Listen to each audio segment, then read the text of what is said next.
Tatham. We are so excited to be able to speak to you and learn a whole lot about your journey. So just on behalf of the Jeppe community, obviously it sucks that we can't be in person, to kind of be learning from you in that kind of platform.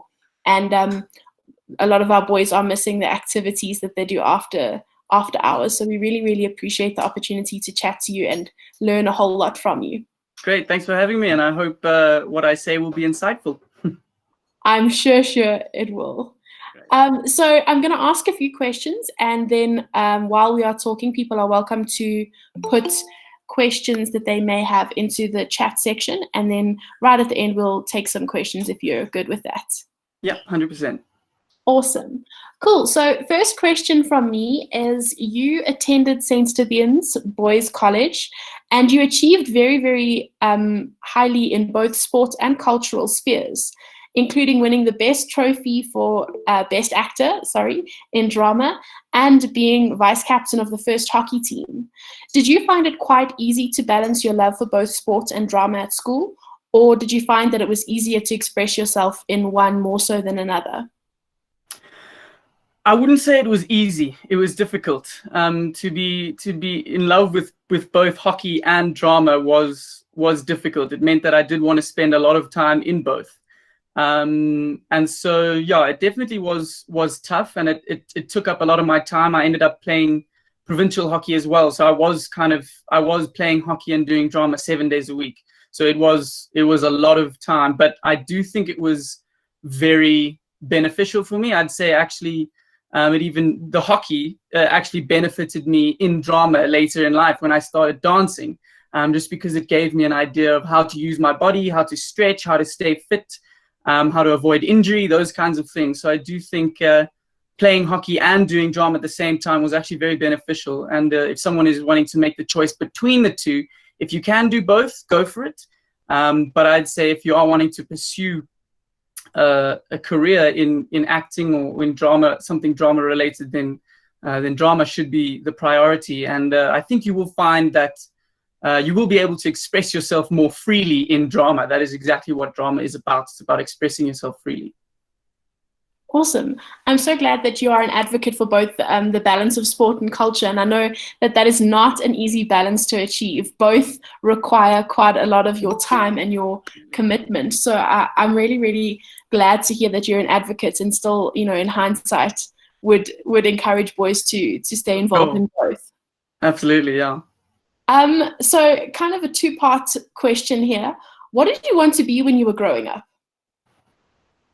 An actor. I've always wanted to be an actor. Yeah, I think I kind of knew when I was always kind of the loudest, the most energetic person in the room. I always wanted to perform. I wanted to make people laugh. That's where I kind of knew that I wanted to always be performing. So I don't think there was a specific moment. I can't remember that moment. I was probably too young. I remember when I was about 6 years old at my preschool.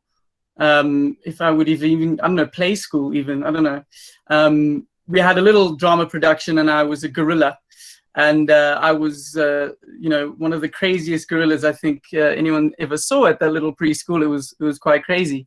But I think from that kind of moment, my parents and my family also kind of knew that, drama and acting would be something that I would lean towards, even if it wasn't as a career, but definitely in school.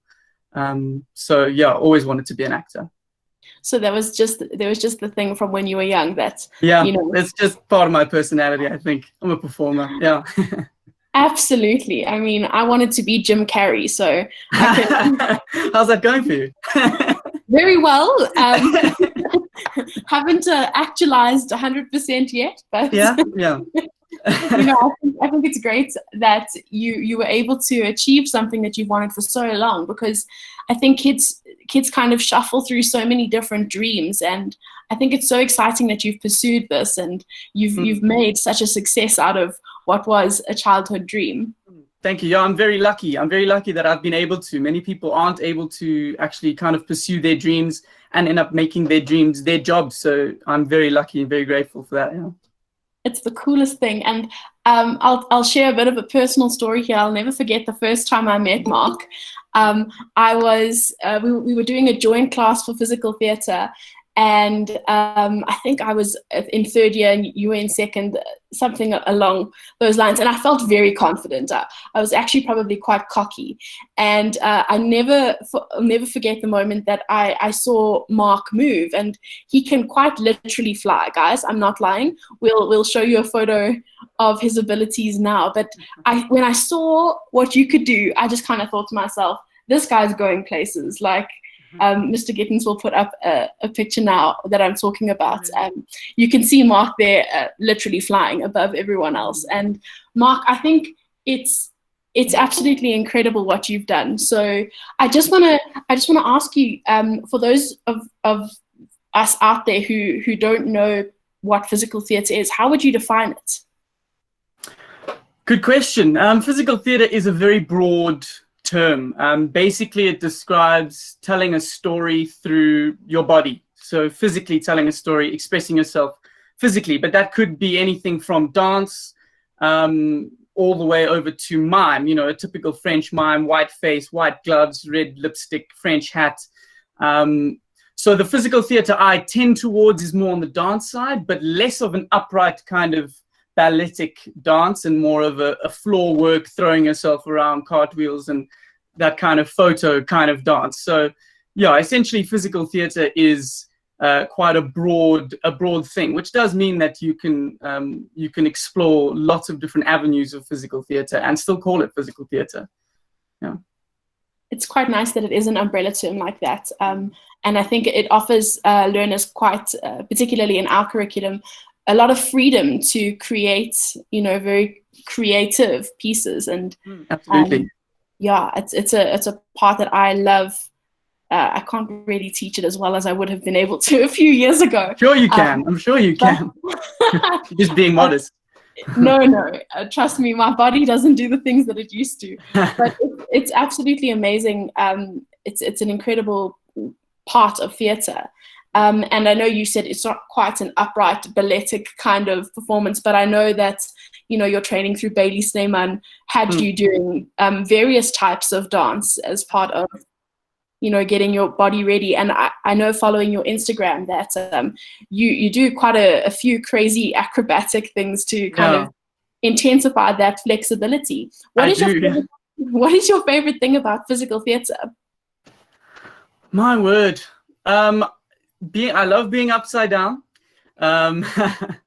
So as a performer of physical theatre, I do enjoy the more athletic side. So cartwheels and anything that goes from a cartwheel and up.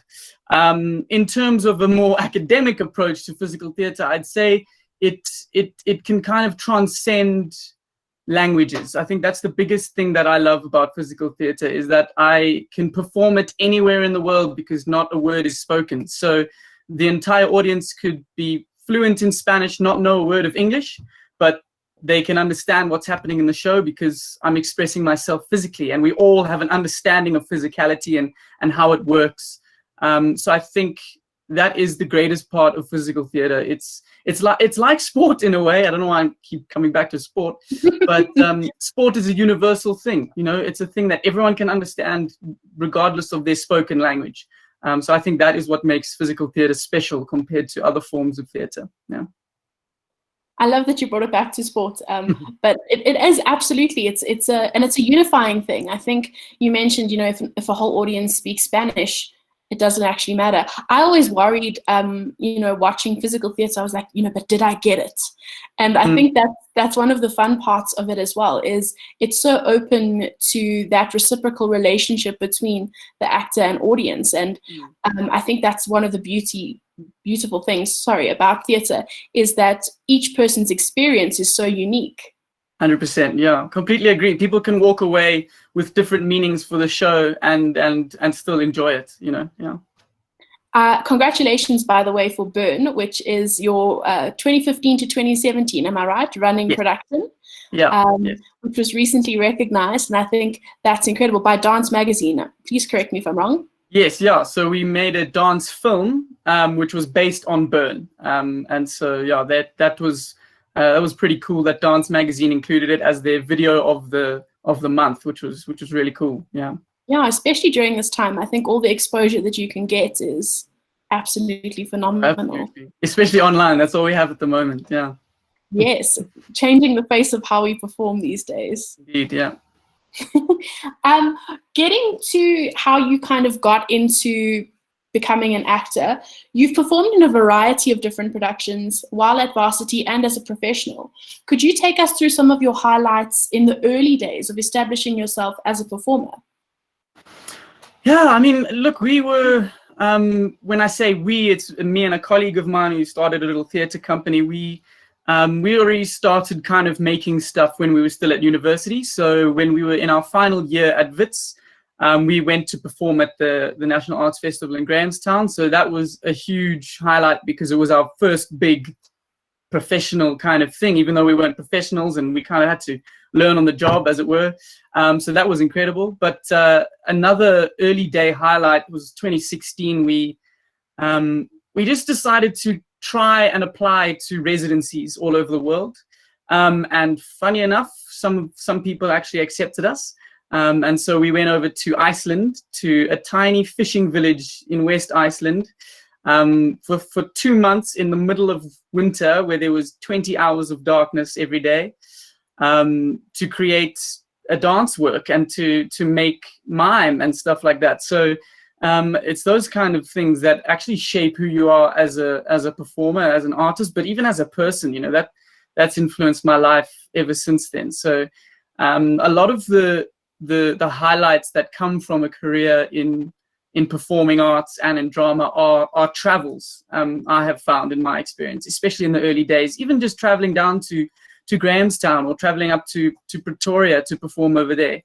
Some of the highlights include, you know, traveling to new places, meeting new people, and again, you know, enjoying the fact that physical theatre doesn't require a specific spoken language. Yeah. And in terms of, you know, adapting your work to different spaces, do you find that with physical theatre it's a little bit easier or more challenging? Yeah, it's easier and it isn't. I mean, you know, in Iceland, for example, we were on a concrete floor with a slant in it and a drain in the middle. So that wasn't ideal for dance, which is essentially the type of physical theatre we were doing. But we did manage it. You know, you just have to kind of figure out ways of, you know, landing softer, landing softly. And that's what we did. I do think it's the kind of thing that you can, you know, yeah, acting needs a more specific space. Whereas physical theatre, you know, you can change little bits and pieces to make it fit somewhere, just like we did in Iceland. And in every stage, every theatre is different. So taking Bern, for example, to Iceland, we took it to Norway and to Greece as well, to Grahamstown. You know, they've all got different size theatres, different floors to be working on. And we all managed to kind of figure it out as we went. Whereas if you have a play with 5 people walking around stage talking to each other, that changes things. And it becomes a little bit more difficult to figure that out. Yeah. Cool. I love hearing about your analysis of space, just because it's something that I'm teaching at the moment, and I think, you know, having traveled, you have quite a good practical understanding of analysis of space. So that was just a personal little question I had to slot in there. Yeah, lovely.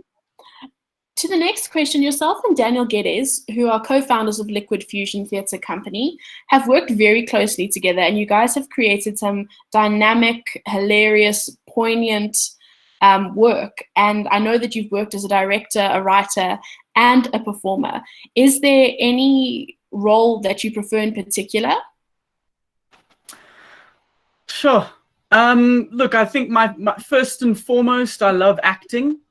And definitely physical acting would be my favorite kind of acting. And so I think that is a role that I definitely tend towards. Obviously dance is a huge part of my career as well, and I think it becomes very important. But I think in general, as a South African performer, being flexible, being able to do many things is becoming more and more valuable. And I think over the next 5 to 10 years, as a result of this pandemic, you will see theaters having a lot less money, and they will want to be hiring people who have various skills, because it costs a lot less to hire one person who can do 3 skills instead of hiring 3 people who can each do 1 skill. So as much as I do love acting, I do enjoy singing and dancing as well, and I think those are incredibly important to focus on, and especially now going forward, being multi-talented and being a triple threat, as they call it, is hugely important. I will never forget that they said if you wanted to make it, you needed to diversify your skill set, and they said you needed to be a slashy. You had to be a director slash actor slash, you know, it sounds it's very, very Laban-esque. Yes.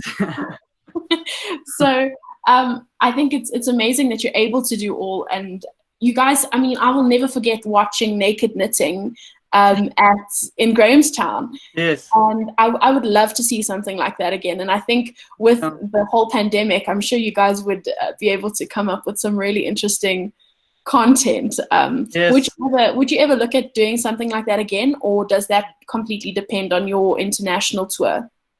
I mean, it does depend on our tour, on the tour, but it also depends on Dan, who's the other performer in the show, and the other half of the company. But definitely, I mean, I have ideas written down on my phone. You know, I've got at least 15 scenes ready to be developed into another two-hander comedy. So definitely, yeah, I love that show, and I love making comedy. And so, yeah, I mean, it's crazy, because you kind of have to figure out which idea you actually want to turn into a real thing, because there's just so many ideas flying around your head at all times. So yeah, I just need to try and focus in on one, and I think that will be one coming in the next 5 years, even though that's quite a long timeline. No, it's a perfect timeline with the uncertainty. I'll definitely watch the space. It was one of my theatre highlights. So you. I absolutely love that. What were some of the challenges and benefits of being able to form your own theatre company? Challenges, look, the theatre industry is just challenging, and especially being straight out of varsity, kind of having to make your own stuff. You know, nobody knows who you are. Your audience when you first perform are your friends and family who you beg to come to your show. So it's very challenging in that regard. It's also challenging in that there's not a lot of money in that kind of theatre, you know, in theatre that's relatively unknown. But I'd say there are so many benefits. The amount you actually learn, it's like university was getting a learner's license, and then, you know, starting your own company is getting your driver's license and getting onto the road by yourself and having taxis cut in front of you, and then you have to figure out how you're going to deal with this taxi who's cut in front of you. I think that's what it is to have a drama company, is to be able to actually experience what the theatre or drama industry requires of you, and to troubleshoot all of that. It also helps to have someone else to bounce ideas off, or to even give ideas. And Dan is an incredible artist. He's probably the artist I respect most in the world, just because his ideas are incredible. And you know, to have someone like that to bounce ideas off and to come up with ideas with, you know, is so valuable. And I'd highly recommend it. If you had to choose between starting a company or not, I'd say start it without a doubt. Don't think twice. Go for it. It's going to be very difficult, that's for sure. But you know, you got to keep pushing through, and the stuff you learn on the job, running your own company, will benefit you for the rest of your career. I can guarantee that. Fantastic. And I think what's incredible is how you've used each other's skill sets. I know for your YouTube channel, the Bundu Basher, he has composed a lot of the music. Yeah. Yeah, most of it, yeah. Is it all of it? I'm saying most of it. No, most of it, yeah. I mean, it's 90% of it. We use the odd track here and there, but I think, yeah, that's why we also work so well together, is we are so completely different, and we have very different skills, but we have the same ideas. And so when you bring that together, you get quite a good mix which has worked very well for us. Yeah. I've watched your latest episode of the Bundu Basha about death in Ah, Africa. yeah. I think it's just, I must admit, you, even in your kind of normal acting, there's a definite physical comedy to what you do. So very enjoyable. I will definitely share the link. I'm plugging here. Thanks so much. But I will absolutely share the link because it's hilarious. And I've watched one or two before, but the physical comedy is something that I really appreciate. Thanks so much. Yeah, I'm not sure if it's a blessing or a curse sometimes. So. Oh no, absolutely. But hashtag biased. When I was a little girl, other than wanting to be Jim Carrey, I also wanted to be Jafar, which also still working on it. Gotta keep working. Yeah. I never ever thought it would actually be possible to be a Disney character. And yet, your most recent adventure is playing Ed the Hyena in the international tour of The Lion King. What an incredible opportunity. Please tell us a little bit more about how this came about and what are some of the highs and lows of your experience so far? Sure. Yeah. The Lion King is unbelievable. So how it came about is they have open auditions that are actually open to public. I think every year, sometimes twice a year in South Africa, because obviously the Lion King is very South African. It has a lot of South African music. They do always like to hire people from South Africa. And so the Lion King came to audition people in South Africa, and I heard about the auditions and I thought, let me give it a go. And I rocked up at the auditions and I started my song in the completely wrong key. It was an absolute disaster. And then I was auditioning for Timon at the time, and then I told a joke as Timon, which was a lot better than the song. Anyway, for some reason they gave me a callback. But then they also asked me to be a reader in the auditions, so that I would essentially play all the other characters in the audition. So if someone was auditioning for Zazu, then I would play Mufasa and Scar while they auditioned as Zazu. So I got an incredible experience there, being able to actually work with the directors of The Lion King before I got hired, which was fantastic. But it was about a 5-month process from my first audition to actually being hired. And it's generally, you start with a song from a completely different musical in your first audition. Your callback would then be which character they want you to audition for, and it'll be scenes of that character. And then through the rounds, it's kind of just the process of elimination, and just going through these scenes, directing them more closely as the rounds progress, to where the final round is actually using the puppets, which you can see on screen now. I was auditioning for Timon and Zazu, which are the puppets, the characters on the outsides. Ed is the character I was actually cast as. And so in the final round of auditions, they were seeing how well we could work with the puppets and things like that. And Ed, generally the character, which is the one in the middle, as you can see, is usually an understudy for Timon and Zazu. And so they needed to check if I could play Timon and Zazu on stage. And once they were happy with that, then I got cast as Ed. And the rest is history. I mean, we've done over 500 shows with the international tour now, which has been unbelievable. We've been to, I think, 7 countries. And yeah, I mean, look, it's doing the same thing 8 shows a week can be tiring. It's a 2-hour, 40-minute show, and to do that twice on a Saturday and twice on a Sunday gets intense. But that's the same as any other job. You get tired sometimes. Sometimes you wake up in the morning and you don't want to go to work. But that's just the nature of it. But it's on the positive side, it's been one of the greatest experiences of my entire life, visiting different countries and performing to thousands and thousands of people. There's not much to describe it. I don't know. It's incredible. And how do you keep it fresh? Like, what do you and the cast do to avoid that kind of performance fatigue?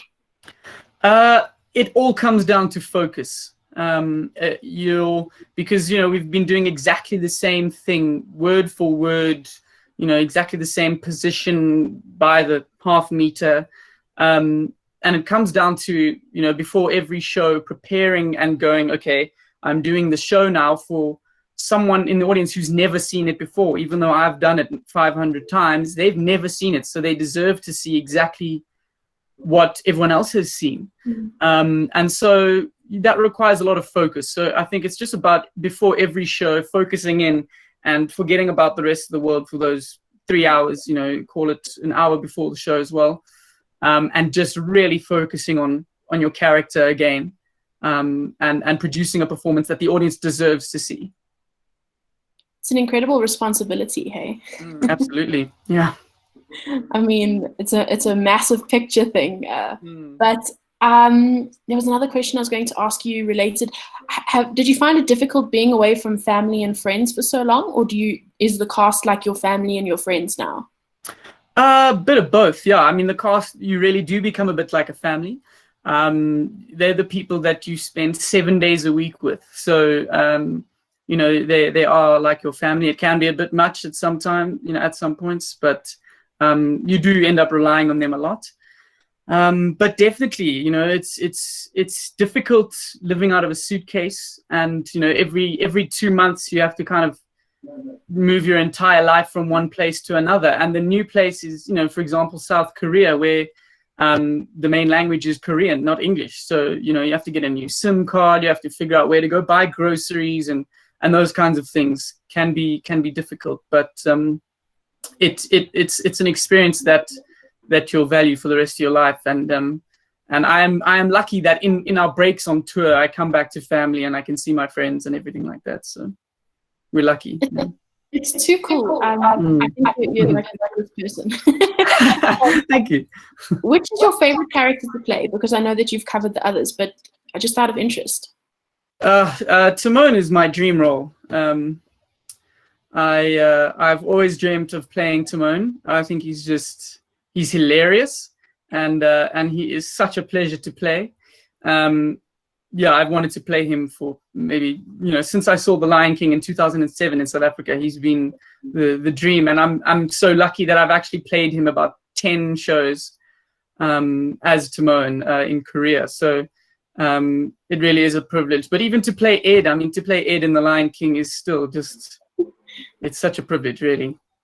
Yeah, they're like comic genius that steals the show. Well, again. Yeah. And in terms of working with the puppets, that's also like a whole new level of, performance, and a whole new demand and a whole new skill to learn. Absolutely, yeah. It's great how we get taught, because we learn that in the process of rehearsal. So there's another aspect to the rehearsal process. Usually, if they're doing, if a production has puppetry, they say you are required to be a puppeteer to even audition for this show. Whereas that's not how it works in Lion King. You rock up to rehearsals and they teach you how to use these puppets. So the amount of stuff you learn about, the fact that you can have all this meaning on your face and in your voice, but then you have to put that now into a different thing that your hand moves. It just adds an entire new dimension. You're singing, you're dancing, you're acting, and then you're adding all of that through the puppet. And it was so difficult at the start, but the directors and the choreographers of The Lion King, who've been doing this for 20 years, are unbelievable. And so, they get you to a place where you're comfortable, and, then after doing so many shows, it becomes second nature. So it's really added a good skill to kind of my arsenal of things. So I'm very grateful for that. I suppose a whole new meaning to muscle memory, hey? Absolutely, yeah. Your puppet remembers things now. That's too cool. I've got 2 more questions, and then we'll take some questions. I see that there are some in the chat. Augusto Boll, one of my favorite people, said, theatre is a weapon. For that reason, it must be fought for. What would you say an artist's social responsibility is? Big one. Yeah, as artists, our job is to bring emotion out of people. It's to tell stories that will inevitably be relatable. And that, you know, if you're telling a story about someone who lost their parents when they were younger, there will be an audience member who's lost their parents when they were younger. And as artists, it's our responsibility to treat that story with respect, because there are real people watching these stories, and these stories are real. They have happened, and they do happen, and they continue to happen. So I think the responsibility of an artist is to look after the audience in that way, and to respect the stories that they're telling, especially the more difficult issues that we all deal with as humans. So true. And I think I just think back to Burn and, you know, the whole relationship of man and the earth. And I think there's nothing more relevant right now. Yeah. So, thankful for that as well, that it's relevant. Yeah. Well, I mean, not thankful that the planet's burning, but but it was relevant then. And I think it's incredible that even past productions, you can constantly bring questions to where we are now. And then last question from me, to conclude, what advice do you have for young South African performers? Make as much stuff as you can. Obviously, you want that stuff to be as best quality as you can make it, but get yourself out there. Keep posting on social media. Keep making films, make plays, write stuff. If you have ideas, write them down and share them with someone. I think that's the thing that sets South Africans apart from the rest of the world, in my experience, is they have tried stuff. They've troubleshot. They're used to troubleshooting, and that's what sets us apart. It also it brings out numerous skills because you're trying different things, and you have to accept that you will fail often. It's a numbers game with theatre. If they need 5 actors in a show and 100 people rock up to audition, that you have a very low chance of getting that role. But the more you keep pushing, the better your chances get. The more you learn, the better you get as a performer, and you will get there one day. Solid advice. I hope so. There's nothing more tenacious, I think, than the spirit of South Africans. Agreed, 100%. There's something feisty about us. Yep. Maybe it's all the wild animals. Yeah. You should see it in The Lion King. It's incredible. Mark, a few questions from some of our learners and some of our old boys, as we call them. Sergio Dominguez asks, what was one of the greatest lessons you learned from balancing drama and hockey? Time management. Yeah, I think, look, if you love two things that you're doing, and in my case, they were sport and drama, if you love them both equally, you'll be able to make that work. But you will learn on the job, and I think you'll learn to manage your time. That is what drama comes down to a lot of the time is, do I commit to this job 6 months from now when I might have something in between that might overlap with that or whatever. But I think in school, doing hockey and drama, it really taught me how to manage my time better, and that is hugely important in the real world. Yeah, absolutely. Our next question is from Praise Mashonisa. He says, which subjects did you take back in high school? I took drama, geography, biology. I didn't do science. What else what were the other options? Maths. I did do maths. English. Yeah, I did English. Afrikaans. No, I did Zulu instead of Afrikaans. Yeah, that was fun. Yeah, is that everything? Is that 7 or 8 subjects? I didn't count, but I think LO was probably missing from that, and then that would be yeah. Cool. We're very lucky. It's our second year that we are officially offering dramatic arts as a subject. So epic. It's now a thing. Good. I hope lots of people take it. I hope we're gonna grow. We've got good numbers. We're gonna grow. I'm just speaking of positivity. Yes, do it. We've got a question from our deputy in charge of extracurricular activities, Brendan Gittins. He asks, what has been your favorite major production you have seen at school, either your school days or after? Wow. Good question.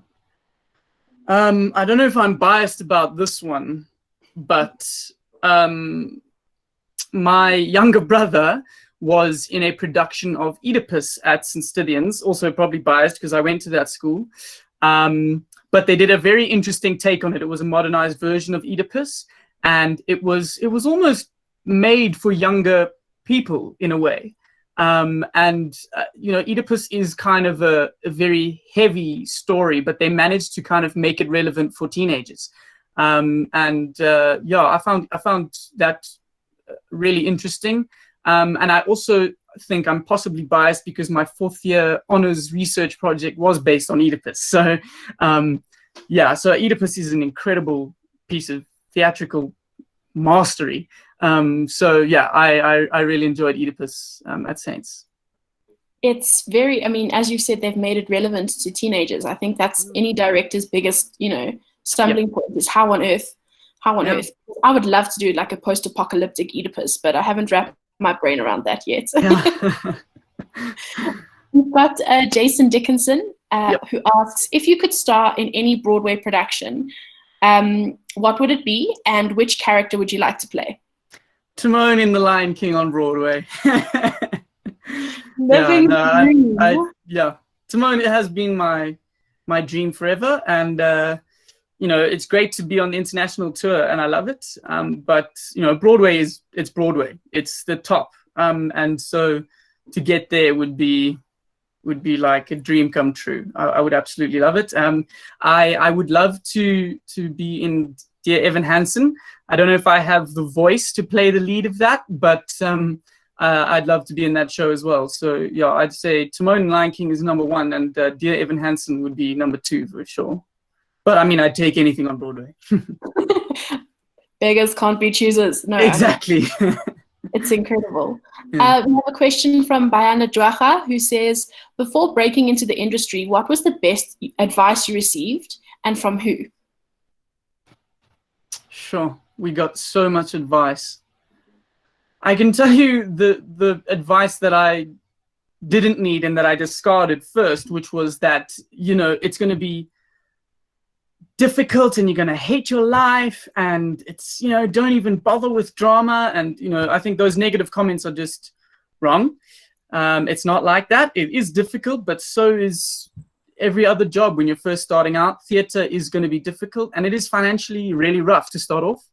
But I'd say that was the hardest advice. And then I think the advice that I got from one of my lecturers at Wits, Professor Sarah Roberts, who you obviously know, was that you just need to commit to the quality that you have, which is a roundabout way of saying make work that you really believe in and that you is good, and then people will come back to watch you because it's good.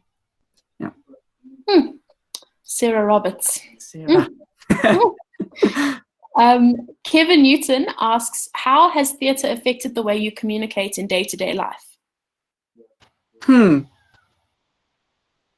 question. I'm louder. I mean, which is hard. But look, I mean, especially looking back into like grade 9 is when I first started actually doing theatre at high school, is confidence. It really just gives you the confidence because, I was a little kid. I mean, I'm still basically a little kid, but I had no real confidence. And to be just thrown in the deep end, thrown on stage, and people say, come on, let's see what you got. At first, you freak out, but then you learn that everything's going to be okay, and you build a confidence that you then take into your normal life. So I'd say confidence is definitely one of the biggest things that affects your real life. Yeah, I would agree. I think going through any amount of performance just gives you that little bit extra edge in front of any people. That's what I found at least. Yeah, agreed. Michael Turan asks, what advice would you give to aspiring young actors who want to succeed but are conflicted as to, am I good enough to play this role, and is it really worth it to play this role? Okay, the question of am I good enough will plague you until you die. I can guarantee that. I still perform The Lion King for the 500 and whatever time, and I come out and I sometimes come off the stage and go, flip, that wasn't great today. But then you hear a comment from your friend saying, man, you had a great show. You know, those are insecurities that are normal, and you don't need to focus on them. Just try. And even if you are good enough for the role, you might not get it. That's just, you might have the wrong hair color. Your voice might not be high enough. It sometimes comes down to that. So yeah, don't worry about not being good enough. Everyone thinks they're not good enough, even if they're the best in the world. What was the second part of that question? So it was, what advice do you have to give them?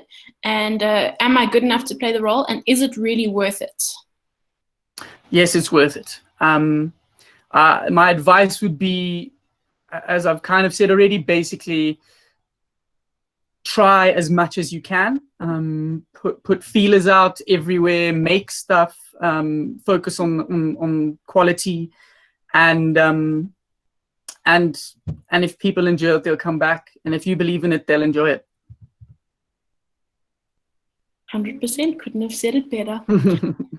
Sergio Dominguez asks, what in your opinion is the biggest difference between theatre and television, and the impact each has on their respective audiences? So theatre is obviously a physically larger art form, in that I can stand on stage and do that, and the people in the back row see me and can still believe my performance. Whereas if I did that on a television screen, I'd be off screen at some point. So I think the biggest difference is size, and in that, television comes down to tiny, a twitch of the eye and a movement of your mouth or whatever, whereas theatre is about largeness. What was the second part of that question? Sorry. I was looking at the comments quick. Sorry. No worries. So difference between theatre and television and the impact each has on the audiences. So I think you... Yeah, I think the impacts end up being similar. Film has a lot more kind of access to, because they have special effects and they can go to different locations and have all sorts of things like that. They can often reach further. But I think in terms of seeing a live theatre performance, you feel more involved in the story, and it gives you a much bigger feeling of relating to what's going on. I don't know if that's answering the question. Absolutely. I think it's a tough question that I always get. Why theatre over film? And I think everyone has their preferences, but ultimately, if you're lucky to have the experience in both, then you're lucky. But I think it's always that reciprocal energy that I've been fascinated with for theatre. Cool. We've got some really good questions coming in here from Ryan Namju, also Old Boy. What are some of the useful tips you would recommend for networking and making connections internationally in the dramatic arts space? Look, international connections generally only come when you go there. People are not in the arts industry are not known for responding to emails. So I think get yourself out there if you can. Obviously, money is a huge issue because it costs a lot of money to get out there. These days, putting a lot of stuff online is possibly a way of getting out there. Obviously, theatre doesn't really necessarily work online, but if you can be posting dance videos or monologues or cover songs and posting those online, you are automatically opening yourself up to the international market. And then just start getting involved with people's comments and see what kind of connections you can make that way. Amazing. Sorry, we've got some people who are having a whole conversation in another language in our chat section. I saw that. No worries. Trying to sort out. I'm just checking if you know them at all. No. Okay, cool. Apologies for that, everyone. We'll sort that out ASAP. Okay, next question was from Bayanda. As a young South African actor, where's the best place to start? And then there's a comment, and I don't know if it's related. Mam's got us doing 5-hour rehearsals. Rehearsals are always where you start. I think the question is probably aiming towards after school. Where do I start? And this is always a contended topic because, you know, for example, Jonathan Rocksmith, which I'm sure many people watching know of, went straight from high school into the theatre industry. Cool, I see, yes, after school is what you're referring to. He went straight from after school into the industry, and he's the biggest musical theatre performer in South Africa and in some other countries now as well. But Jonathan Rocksmith is an incredible human being. So he was able to do that. I would say if you can get a tertiary education of some kind, whether that's at a university like WITS or at one of the colleges or technicons, the difference being WITS focuses a lot more on the academic aspect. And then when you go out into the real world, you have to kind of figure stuff out for yourself a lot. And the technicons focus more on practicalities. Can you do a pirouette and get through that dance audition? You know, can you hit this note and get through the singing audition? But it doesn't necessarily teach you to think on an academic level. So you just have to weigh up the two. I went to WITS and got the academic side of things, but I've luckily ended up in a very practical space doing a commercial musical. So but at the end of the day, I'd say you need to train. You need to go and train somewhere. That is the goal. Yeah. I think even as an educator, I wouldn't for one second, I wouldn't think my practical training, theoretical training was wasted at all. Absolutely. I think there's something really tangible about understanding what the theory is and being able to, you know, even as an educator, have a practical understanding of all of that. 100%, yeah. Michael Turan asks, what is the process that goes through your mind when creating a new piece of work? The process the process is not necessarily an active conscious thing, but ideas kind of come to you and you write them down, and then you sleep on it and you wake up, the next morning and go, that is rubbish, or wow, actually that's not a bad idea. And then from there, it's generally coming down to writing it, if it's an acted kind of piece that has dialogue, and figuring out who are these characters going to be, how am I going to tell this story, or if it's a physical piece or a dance piece, it's about going, cool, what kind of movement I'm going to use to tell this story. So I think ideas will always come to you, I think, and it's just about then taking that and going, okay, let me put this into a cohesive story, and then let me out of that then now create dialogue or create movement, if that answers it. Yeah, and I think everyone's kind of creative process is true to the story that they're telling and the kind of goals that they have within that. Right, yeah. So I have one question here, and then I think we'll kind of wrap up, and then if you're happy to stay for a few more minutes to take some live questions, if there are any. No worries, yeah, absolutely. Kevin Newton asks, in Jeppe, we workshopped a piece about masculinity.